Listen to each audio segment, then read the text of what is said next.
எல்லாருக்கும் வணக்கம். இன்னைக்கு ஒரு முக்கியமான விஷயத்த உங்களுக்கு சொல்ல வந்திருக்கிறேன். பல நாடுகளில் இருக்கிறவங்க தங்களுக்கான ஒரு ஆட்சியை ஓட்டு போட்டு தேர்ந்தெடுக்க முடியாத ஒரு நிலைமையில இன்னைக்கும் இருக்கிறாங்க. ஆனால் நமக்கு அப்படி இல்லை.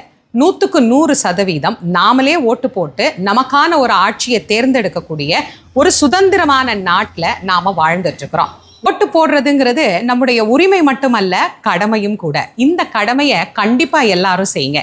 நான் ஒரு ஆள் ஓட்டு போட்டு என்ன நடக்க போகுது, எனக்கு இதுல எல்லாம் நம்பிக்கை இல்லை அப்படின்னு சொல்றதே ரொம்ப ரொம்ப தப்பு. அதெல்லாம் மறந்துருங்க. ஏதோ ரொம்ப முடியல, நான் ஒரு மருத்துவமனையில இருக்கிறேன், ஒரு நோய்வாய்ப்பட்டு இருக்கிறேன் அப்படிங்கிறவங்கன்னா பரவாயில்ல. ஆனா முடிகிற எல்லாரும் கண்டிப்பா நாளைக்கு வாக்குச்சாவடிக்கு போய் உங்களுடைய ஓட்டை போடுங்க.